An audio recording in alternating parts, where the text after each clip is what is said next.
Hello दोस्तों, कैसे हैं आप सभी। आप लोगों का कल 23 जून को चौधरी चरण सिंह यूनिवर्सिटी में बीए सेकंड सेमेस्टर वाले बच्चों का इकोनॉमिक्स का पेपर है और आपके पेपर का नेम है प्रिंसिपल्स ऑफ मैक्रो इकोनॉमिक्स। दोस्तों, ये क्लास आपके लिए बहुत महत्वपूर्ण है क्योंकि ये आपका प्रीवियस ईयर क्वेश्चन पेपर है और प्रीवियस ईयर क्वेश्चन पेपर में हमारे बहुत सारे क्वेश्चन रिपीट होते हैं, यहाँ तक कि उनके ऑप्शन भी चेंज नहीं कर जाते। इस पूरी क्लास में कहीं भी आपका टाइम वेस्ट नहीं होगा, सिर्फ मैं आपको क्वेश्चन और उसका राइट आंसर बताऊंगी।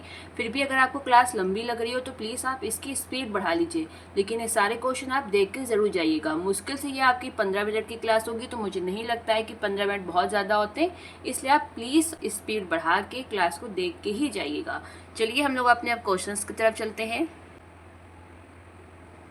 आपका फर्स्ट क्वेश्चन है, व्यष्टि एवं समष्टि अर्थशास्त्र के अंतर को एक वृक्ष एवं एक जंगल के उदाहरण से परिभाषित करने वाले अर्थशास्त्री कौन है। तो इसका राइट आंसर क्या है। Option first, professor Boulding. फिर आपका इसमें अगला क्वेश्चन है, समष्टि अर्थशास्त्र में सम्मिलित नहीं है। तो इसका राइट आंसर क्या है। ऑप्शन डी आपका व्यक्तिगत मांग। फिर आपका इसमें अगला क्वेश्चन है, मैक्रो इकोनॉमिक्स शब्द किस भाषा से बना है। ग्रीक, फ्रेंच, अंग्रेजी या खरोष्ठी। तो इसका राइट आंसर है ऑप्शन फर्स्ट आपका ग्रीक। फिर आपका इसमें अगला क्वेश्चन है, निम्नलिखित में से कौन आपका व्यष्टि अर्थशास्त्र में सम्मिलित है। यानी कि देखिए, वो आपका क्या है मैक्रो और ये क्या है माइक्रो। तो इससे कौन सा आपका संबंधित है। इसका राइट आंसर है आपका ऑप्शन डी उपरोक्त सभी। व्यक्तिगत, परिवार और फर्म, ये तीनों ही आपके व्यष्टि अर्थशास्त्र से संबंधित हैं। फिर आपका इसमें अगला क्वेश्चन है, व्यष्टि एवं समष्टि शब्द का प्रयोग सर्वप्रथम किस अर्थशास्त्री ने किया है। तो इसका राइट आंसर है आपका ऑप्शन बी रैगनर फ्रिश। फिर आपका इसमें अगला क्वेश्चन है, रैगनर फ्रिश ने समष्टि शब्द का प्रयोग किस वर्ष में किया था। तो ऑप्शन सी आपका एकदम सही है, 1933। आप इंग्लिश में देख लीजिए तो वहाँ पे पूरा लिखा हुआ है 1933, हिंदी में थोड़ी टाइपिंग गलत हो गई है, ऐसे ही पेपरों में होता है इनमें। फिर आपका इसमें अगला क्वेश्चन है, निम्नलिखित में से कौन सा सही है। यानी कि आपको ये 4 दिए गए हैं, आपको बताना है कौन सा इसमें आपको समीकरण सही दिया गया है। तो इसका राइट आंसर है आपका ऑप्शन फर्स्ट आपका एकदम सही है। इस तरह के जो भी क्वेश्चन है इनको एक जगह कॉपी पे नोट कर लीजिए और उसको याद कर लीजिएगा, क्योंकि इस तरह के क्वेश्चन पेपर में बहुत पूछे जाते हैं। जीएनपी माइनस हास बराबर एनएनपी, लेकिन जो नीचे आपको छोटी सी टर्म दिख रही है एमपी, इनका बहुत फर्क पड़ जाता है, इसलिए इनको देख के याद करके जाइएगा। फिर आपका इसमें अगला क्वेश्चन है, निम्नलिखित में से कौन सा आपका शुद्ध राष्ट्रीय उत्पाद एनएनपी है। यानी कि आपसे पूछ रहा है कि नेट नेशनल प्रोडक्ट, इनमें से कौन सा जो आपका एकदम शुद्ध है। तो इसका राइट आंसर है ऑप्शन फर्स्ट एनएनपीएफसी। देखिए दोस्तों, ये आपको जो छोटा नीचे एफसी या एमपी दिख रहा है, इनको जरूर पढ़ लीजिएगा, क्योंकि आप वहाँ पे कहीं गलत टिक न कराएं। एफसी का मतलब होता है आपका फैक्टर कॉस्ट और एमपी का क्या होता है मार्केट प्राइस, इसलिए इनका अपने आप में बहुत महत्व है। आप गलत ना हो इसलिए अच्छे से रट लीजिएगा। फिर आपका इसमें अगला क्वेश्चन है, एक राष्ट्रीय उत्पाद और एक घरेलू उत्पाद के बीच में अंतर निश्चित होता है किस तरीके का। ऑप्शन बी आपका विदेशों से शुद्ध साधन आय। फिर आपका इसमें अगला क्वेश्चन है, चालू कीमतों पर राष्ट्रीय आय है क्या। ऑप्शन फर्स्ट आपका मौद्रिक राष्ट्रीय आय। फिर आपका इसमें अगला क्वेश्चन है, राष्ट्रीय आय की गणना करने की कितनी विधियां हैं। 1, 3, 5 या 2। तो राइट आंसर है आपका ऑप्शन बी 3 विधियां। फिर आपका इसमें अगला क्वेश्चन है, निम्नलिखित में से प्रति व्यक्ति आय का सूत्र कौन सा है। तो इसका राइट आंसर है आपका ऑप्शन बी पीसीआई बराबर कुल राष्ट्रीय आय अपॉन में कुल जनसंख्या। बहुत इंपॉर्टेंट है, इस फॉर्मूले को याद कर लीजिएगा। फिर आपका इसमें अगला क्वेश्चन है, राष्ट्रीय आय की गणना करने की सबसे उपयुक्त विधि कौन सी है।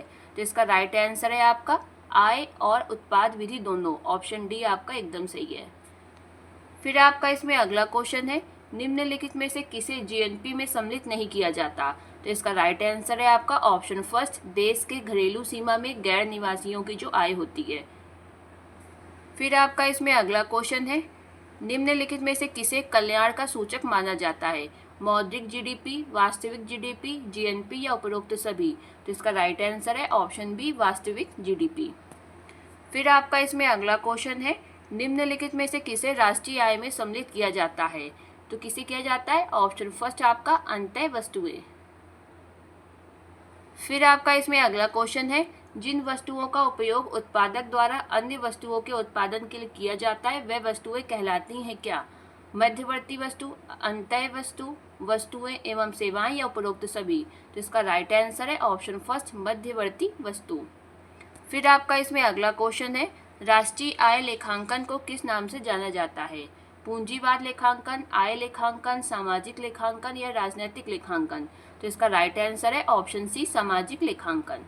फिर आपका इसमें अगला क्वेश्चन है, राष्ट्रीय आय की गणना करते समय निम्नलिखित में से किसे सम्मिलित नहीं किया जाता? तो इसका राइट आंसर है ऑप्शन डी, उपरोक्त सभी, यानी हस्तांतरण भुगतान को भी सम्मिलित नहीं किया जाता, अप्रत्याशित लाभ को भी, और माता द्वारा अपने बच्चों का पोषण, ये तीनों ही आपके सम्मिलित नहीं किए जाते राष्ट्रीय आय में। फिर आपका इसमें अगला क्वेश्चन है, भारत में राष्ट्रीय आय की गणना किसके द्वारा की जाती है? CSO, SSO, NSO या NSSO। तो राइट आंसर है ऑप्शन सी आपका NSO। फिर आपका इसमें अगला क्वेश्चन है, राष्ट्रीय आय लेखांकन के जन्मदाता कौन है? तो इसका राइट आंसर है आपका ऑप्शन फर्स्ट, साइमन कुजनेट्स। फिर आपका इसमें अगला क्वेश्चन है, द्विक्षेत्रीय मॉडल अर्थव्यवस्था में कितने क्षेत्र सम्मिलित होते हैं? 2, 3, 4 या 5। तो राइट आंसर है आपका ऑप्शन फर्स्ट 2। और 2 कौन कौन से? पहला आपका परिवार, दूसरा आपकी फर्म, यानी कि बिजनेस या फर्म कुछ भी। फिर आपका इसमें अगला क्वेश्चन है, निम्नलिखित में से कौन त्रिक्षेत्रीय अर्थव्यवस्था में शामिल नहीं है? तो इसका राइट आंसर है ऑप्शन डी, आपका विदेशी क्षेत्र। फिर आपका इसमें अगला क्वेश्चन है, निम्नलिखित में से किसे राष्ट्रीय आय की गणना में सम्मिलित किया जाता है? तो इसका राइट आंसर है आपका ऑप्शन डी, उपरोक्त सभी। मजदूरी एवं वेतन, किराया, सैनिक और सुरक्षा सेवाएं, इन सभी को राष्ट्रीय आय में सम्मिलित किया जाता है। फिर आपका इसमें अगला क्वेश्चन है, हस्तांतरण भुगतान में शामिल है क्या? छात्रवृत्ति, भूकंप राहत राशि, वृद्धावस्था पेंशन या उपरोक्त सभी। तो हस्तांतरण भुगतान में आपका, यानी कि ट्रांसफर पेमेंट में आपका ये तीनों ही शामिल है, इसलिए उपरोक्त सभी एकदम सही है। फिर आपका इसमें अगला क्वेश्चन है, निम्नलिखित में से कौन प्राथमिक क्षेत्र में शामिल नहीं है? कृषि, खनन एवं उत्खनन या मत्स्य पालन या आपका निर्माण। तो इसका राइट आंसर है आपका निर्माण, कंस्ट्रक्शन। फिर आपका इसमें अगला क्वेश्चन है, निम्नलिखित में से किसने कहा है कि मजदूरी में कटौती करके बेरोजगारी को दूर किया जा सकता है? तो इसका राइट आंसर है आपका option C, professor AC Pigou. फिर आपका इसमें अगला क्वेश्चन है, 1929 की महामंदी का किस देश से उद्भव हुआ था? तो इसका राइट आंसर है ऑप्शन फर्स्ट आपका, संयुक्त राज्य अमेरिका। फिर आपका इसमें अगला क्वेश्चन है, प्रोफेसर JB से के बाजार के नियम के प्रमुख आलोचक कौन है? तो बताइए इसका राइट आंसर क्या है? Option first, Keynes. कीन्स जो है वो प्रोफेसर JB के जो बाजार के नियम है उसके प्रमुख आलोचक हैं। फिर आपका इसमें अगला क्वेश्चन है, क्या प्रोफेसर पीगू मंदी काल में बेरोजगारी को दूर करने की सलाह देते थे? तो इसका राइट आंसर है ऑप्शन बी, मजदूरी घटाने की। वो कहते थे कि मजदूरी घटा दो तो बेरोजगारी अपने आप दूर हो जाएगी। कौन कहते था? प्रोफेसर पीगू, मंदी काल में। फिर आपका इसमें अगला क्वेश्चन है, कल्याण का अर्थशास्त्र किस अर्थशास्त्री की रचना है? तो इसका राइट आंसर है ऑप्शन फर्स्ट, AC पीगू। फिर आपका इसमें अगला क्वेश्चन है, पूर्ति अपनी मांग का सृजन करती है, ये कथन किसका है? रिकार्डो, कीन्स, JB से या मार्शल। तो राइट आंसर है ऑप्शन सी, JB से। फिर आपका इसमें अगला क्वेश्चन है, निम्नलिखित में से कौन परंपरावादी अर्थशास्त्री नहीं है? तो इसका राइट आंसर है आपका ऑप्शन डी, पीगू। पीगू आपके परंपरावादी अर्थशास्त्री नहीं है। फिर आपका इसमें अगला क्वेश्चन है, पूर्ण रोजगार एक पूंजीवादी अर्थव्यवस्था की सामान्य स्थिति है, ये कथन किसने दिया है? तो ऑप्शन फर्स्ट, परंपरावादी जो सिद्धांत है उनके अनुसार ये कथन है कि पूर्ण रोजगार एक पूंजीवादी अर्थव्यवस्था की सामान्य स्थिति है। फिर आपका इसमें अगला क्वेश्चन है, निम्नलिखित में से कौन सी रोजगार की परंपरावादी सिद्धांत की मान्यता है? ऐसे क्वेश्चन में आप चारों ऑप्शन जरूर पढ़ा करें। इसका राइट आंसर है ऑप्शन डी, उपरोक्त सभी, क्योंकि A और B, C तीनों आपकी परंपरावादी सिद्धांत की मान्यता है। फिर आपका इसमें अगला क्वेश्चन है, पूर्ण रोजगार का क्या आशय है? जनरली ऐसे क्वेश्चनों में बच्चे उपरोक्त सभी देखते हैं, वो लगा के आ जाते हैं, लेकिन इसका ऑप्शन डी एकदम सही नहीं है। इसका राइट आंसर है आपका ऑप्शन फर्स्ट, संसाधनों का पूर्ण उपयोग, ये आपका पूर्ण रोजगार का आशय है। अब चलते हैं अपने अगले क्वेश्चन की तरफ। निम्नलिखित में से कौन सी क्रिया आर्थिक नहीं है? तो इसका राइट आंसर है ऑप्शन डी, पत्नी द्वारा पति की सेवा करना। देखिए, इस तरह के क्वेश्चन में जब तक आप चारों ऑप्शन नहीं पढ़ेंगे तब तक आप राइट आंसर अच्छे से समझ नहीं पाएंगे, इसलिए वीडियो रोक के चारों ऑप्शन जरूर पढ़ें। फिर आपका इसमें अगला क्वेश्चन है, निम्नलिखित में से भारत में कौन सी बेरोजगारी पाई जाती है? तो ऑप्शन बी आपका संरचनात्मक बेरोजगारी पाई जाती है भारत में। फिर आपका इसमें अगला क्वेश्चन है, रोजगार के परंपरावादी सिद्धांत में श्रम का संकेताक्षर क्या है, यानी संकेत करने वाला अक्षर कौन सा है, तो ऑप्शन फर्स्ट आपका एन।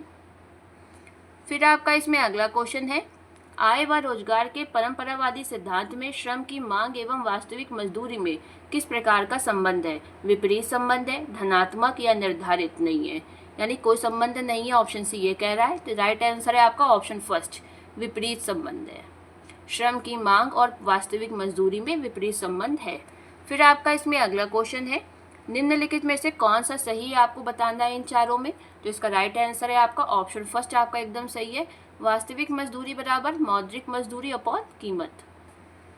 फिर आपका इसमें अगला क्वेश्चन है, परंपरावादी सिद्धांत के अनुसार कुल पूर्ति वक्र का आकार कैसा होता है, एक सीधी खड़ी रेखा, आधार अक्ष पर एक रेखा, दाईं ओर बढ़ता हुआ या उपरोक्त सभी, तो इसका राइट आंसर है आपका ऑप्शन फर्स्ट, एक सीधी खड़ी रेखा। फिर आपका इसमें अगला क्वेश्चन है, निम्नलिखित में से the general theory of employment interest and money पुस्तक किसके द्वारा लिखी गई है, तो ये किसके द्वारा लिखी गई है, ऑप्शन फर्स्ट जेएम कीन्स के द्वारा। बहुत इंपॉर्टेंट बुक है, इसको रट लीजिएगा। फिर आपका इसमें अगला क्वेश्चन है, प्रोफेसर कीन्स के प्रभावपूर्ण मांग के अनुसार अर्थव्यवस्था में रोजगार का स्तर किस बिंदु पर निर्धारित होता है, तो इसका राइट आंसर है ऑप्शन फर्स्ट, जहां डी बराबर एस होता है। फिर आपका इसमें अगला क्वेश्चन है, मजदूरी में कटौती से कीमतों पर क्या प्रभाव पड़ता है। दोस्तों एक चीज़ और देख लीजिए, आप सोच रहे होंगे ये डी और एस क्या है, जहाँ पे डी बराबर एस है तो डिमांड बराबर सप्लाई।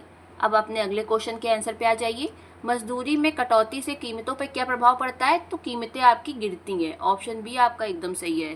फिर आपका इसमें अगला क्वेश्चन है, हरित सकल राष्ट्रीय आय क्या है, कृषि वाली आय, विदेशी व्यापार से आय, या वनों से प्राप्त आय, या जिसमें पर्यावरण क्षरण का लेख भी किया जाता है, तो राइट आंसर है आपका हरित सकल राष्ट्रीय आय, ऑप्शन डी एकदम सही है, जिसमें पर्यावरण क्षरण का लेख भी किया जाता है।